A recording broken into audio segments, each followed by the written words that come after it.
your host, Ben Worthington.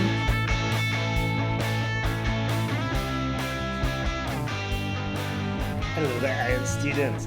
This episode is all about improving your grammatical range and structure. Grammatical range and accuracy. And as you probably know, this represents 25% of your IELTS writing score. The other 75% is comprised of lexical resource, which is like your vocabulary, comprehension and cohesion. Does it all fit together? Does it have a common theme going through? Do the parts connect? And the other one is task response. Are you answering the question required of you? Are you answering the question that's in front of you? Okay? And each of those, as you know, are worth 25% each. In this episode, we're going to just focus on grammatical range and accuracy, and we're going to look at ways to improve that, and specifically sentence structure. And I'm going to give you a few different ways on how you can improve your sentence structure, different varieties of sentence structure, and how you can change it up so you can show the examiner the different sentence structures you know. Okay? Now, two things I want to say before we get started. The first one is to say thank you for listening to this podcast. If you go over to sentenceguide.com, where you can find a very practical, results-orientated online IELTS course for the speaking and for the writing specifically. There is reading course there as well, but it's mainly focused on the writing and the speaking. But what I want to say is that go over there, and when you do purchase one of those courses, if you want to get 30% off, when you check out, at the bottom left, there will be a box and it'll say coupon code, and you can just write podcast 30 and you'll get the discount. You'll get a discount of 30%, which is crazy. Okay, so if it's going for 127 euros, and 30% roughly is about 40 euros. Okay, so that's not bad.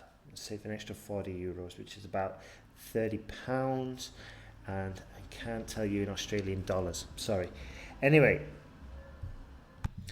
grab a pen and let's get started. I'll just remind you, when you go to sentenceguide.com and you click on one of the options, write in the box podcast 30, the coupon code, write it with capital letters, podcast 30 and the number 30, and you'll get that 30% discount. So let's have a look at different ways we can improve our sentence structure. First of all, let's have a look at the three different types of sentences. We're going to go over this briefly, just to remind you. So we've got a simple sentence, compound sentence, and a complex sentence. So a simple sentence has just one clause. Okay? A compound sentence has more than one clause, and a complex sentence has one or more, has one main clause and one or more subordinate or dependent clauses. Okay, so that's a brief overview, and I'll give you examples. A simple sentence: copyright laws are necessary for society. Okay, now, although it's a simple sentence, we can still use this in our IELTS writing, in our essay. Okay, because if we fill up the paper with lots of complex sentences, it makes it difficult to read, makes it difficult to follow. What we need is a balance of a couple of simple sentences, a couple of compound sentences, and a couple of complex sentences. Okay, or complex compound sentences, they're technically called. So do not worry if you have to write one of these. The advantage of a simple sentence is that it's very simple, it's direct, you can communicate your point of view, and perhaps it's good maybe if you want to put your opinion in there. Okay, maybe at the beginning of a paragraph, or maybe in the introduction or in the conclusion, and you just simply want to state your opinion. Okay, you just say, in my opinion, copyright laws are necessary for society. Okay, and that's fine, that's fine. Now, let's have a look at a compound sentence. Copyright laws are necessary for society as they provide rewards and protection to original artwork creators. Okay, so that sentence has two independent main clauses, and it's been joined by a coordinating conjunction. As, in this case. Now, final one. Because they provide rewards and protection, copyright laws are necessary for society. So this sentence has two main clauses and a subordinate clause. Okay, the subordinate clause is first in this sentence, because they provide order and reward. Okay, so we have, because they provide order and reward, that's made subordinate because we still don't know what it is. Okay, and what it is copyright laws. That's what it's subordinate to. Okay, because we don't know what it's talking about until we get the main part, which is the main subject, which is copyright laws. Okay, so we can also say copyright laws are necessary for society, dependent clause, because they provide rewards and protection. Okay, so that would be a complex compound sentence. Okay, now we're going to look at ways of transforming sentences, okay, into more complex ones, and then we're going to look at ways we can introduce more varieties of sentence structures. So we've just looked at three there, and we're going to just look at some examples now. Okay, so the first example I want to give you are two simple sentences together. Okay, or two simple sentences, two simple sentences. Let's get started. There we go. Traditional schooling is out of date. Full stop. There should be educational alternatives. Fine. Two simple sentences. How could we make this into a compound sentence? Very easy. We just stick and. Traditional schooling is out of date, comma, and there should be educational alternatives. All right. So that's quite straightforward. Now then, let's have a look at a complex compound sentence or complex sentence. I'm just going to give you two ways of how we can transform that first sentence, or those first two simple sentences. So one, we could use the subordinate conjunction, even though. So communication between family members is less nowadays, independent clause, even though we have more technological advances. Now, my recommendation, okay, is to choose one subordinate conjunction and master it, okay? Write out maybe about 10 sentences with that subordinate conjunction, get used to it, incorporate it into your writing, and once you've mastered it, move on to another one, okay? Let's have a look at another subordinate conjunction, rather than. So children often play video games, comma, rather than conversing with their parents. Okay, so you can identify the dependent clause because on its own it makes no sense. Okay, so if I just write rather than conversing with their parents, it doesn't make any sense because rather than what? Okay, so that's why it's subordinate. It cannot stand on its own 2 feet. Okay, whereas if I say children often play video games, that can stand on its own feet. It's a simple sentence, an independent clause, and could quite finish it there. Okay, quite possibly finish it there, but there's no need to because we're going to aim higher and we're going to say children often play video games, comma, rather than conversing with their parents. Okay, so that's how we would improve our simple sentences and our compound sentences. We would introduce subordinate conjunctions. Now, another way to improve or to vary our sentence structures, because we're not only focused on improving, but we also want to show a variety.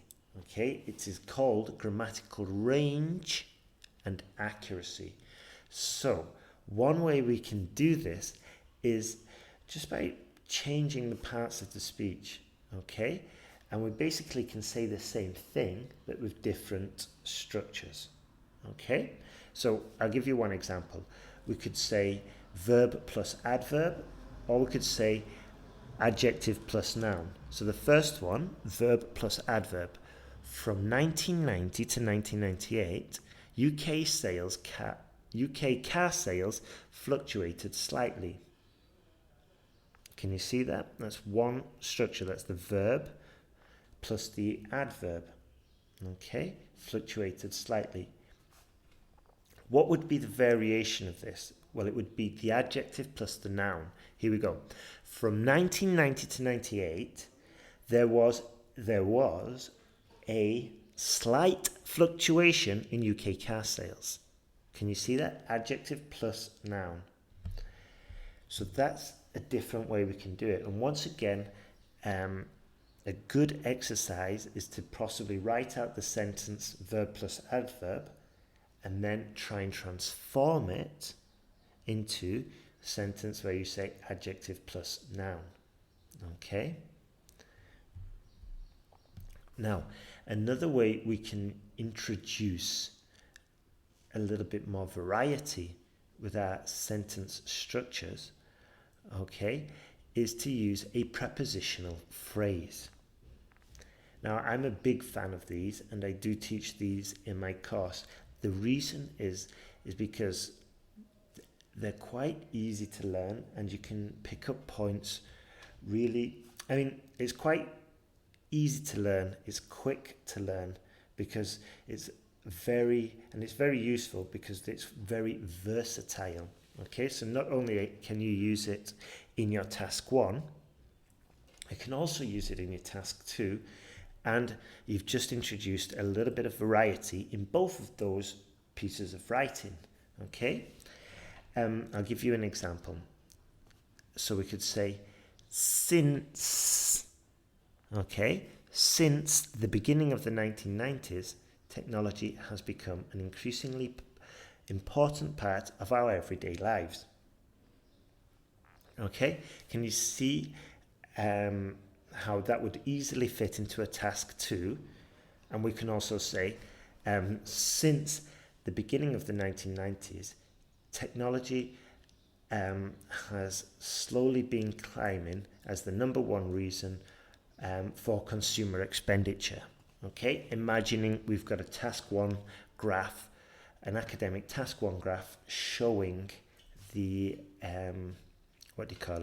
showing an increase in consumer expenditure of technology products. Okay, for example, and we could also very easily use this in a general task 1. We could say since April the 3rd, our company has been waiting for the supplies promised by your firm, and we have yet to receive them. Okay, so that's more like a preposition of time. So the way we use, common prepositions we can use are about, among, at, of, since, through, with, okay? And then not all of these we can use at the beginning of the sentence, okay? So those are the common ones. Here's another one. With regards to age group 3, one can see that over 50-year-olds ate 60% more pulses than 0 to 24-year-olds. Okay? So, with regards to climate change, can you see? So the first example was related to task 1. The second one related to a typical task 2 question about global climate change. So, with regards to economic equality in the West, blah, blah, blah, blah, blah. Okay? So, those are your prepositional phrases. Now, by the way, if you go to IELTSPodcast.com, or if you put into Google IELTS Podcast 116, this is episode 117, sorry, and you will find, click on this page, go to the IELTS podcast, find this actual podcast, because in the post there's a whole worksheet where you can go and you can actually work through and do these transformations, and you'll get the answers at the end. Okay? And another reason why it's probably worth doing that is because not only have you heard all this information, but you'll be able to see it in front of you as well. Okay? Now, the next way we can improve our sentences is we can use relative pronouns. This is slightly more difficult. Okay, so we're familiar with personal pronouns: I, me, you, him. Okay, relative pronouns are what we use when we want to link subordinate clauses.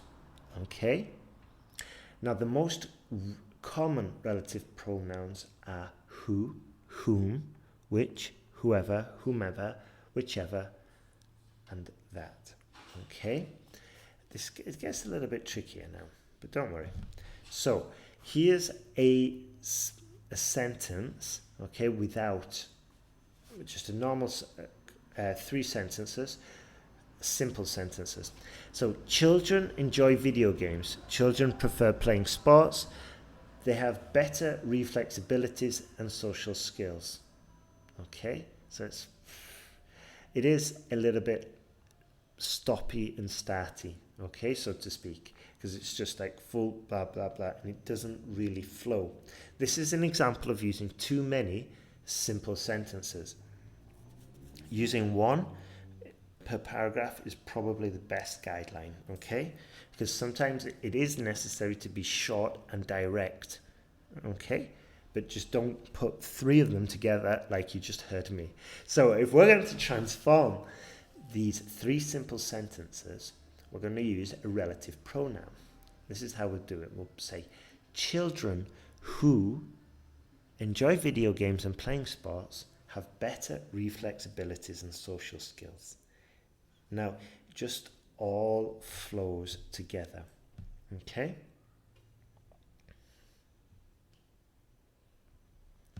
Now, if you're using a full range of sentence structures, simple, compound, complex compound, if you're using the relative pronouns and you're using different structures such as the verb plus adverb, adjective plus noun, all these different ones we said, then you're going to greatly increase the chances of scoring high. And in the sentence guide, we go through essential ones, and not only essential ones, but ones that are double useful, okay? Ones that you can specifically, and I show you how, but specifically use not only in your task 1, but also in your task 2.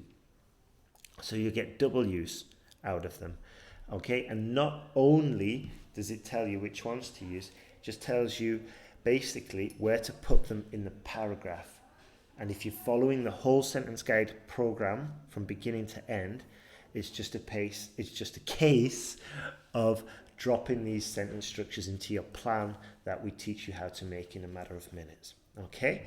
And remember, 2 things, very important things.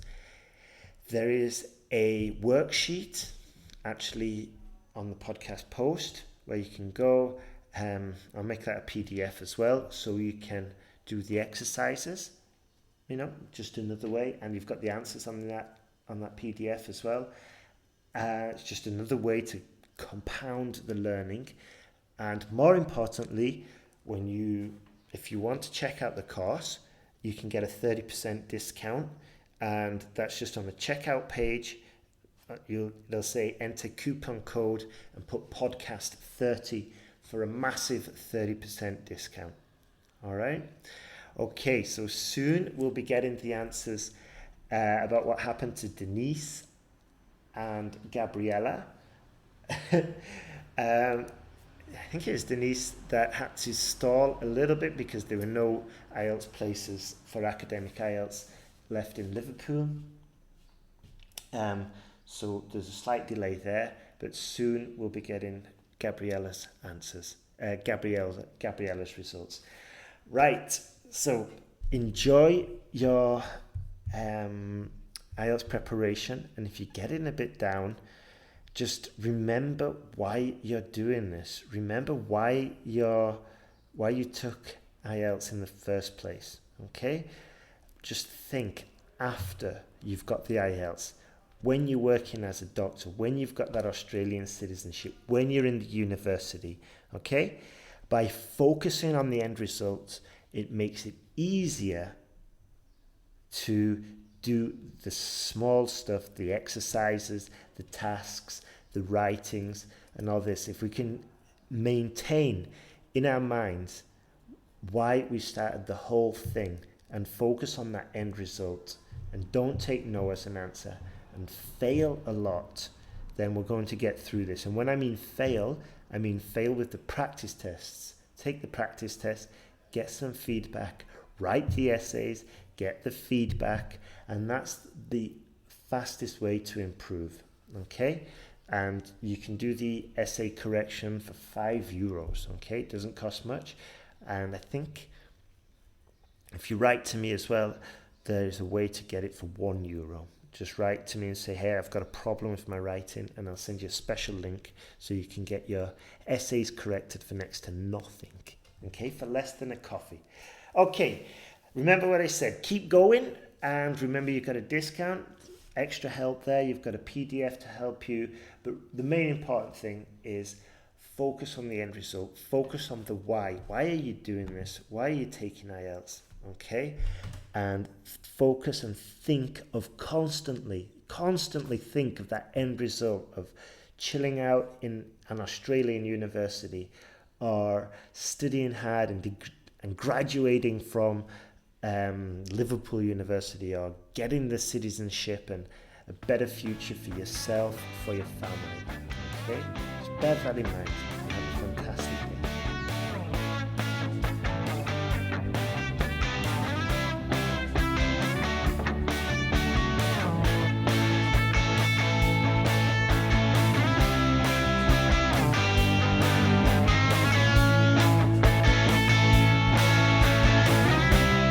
Thanks for listening to IELTSPodcast.com.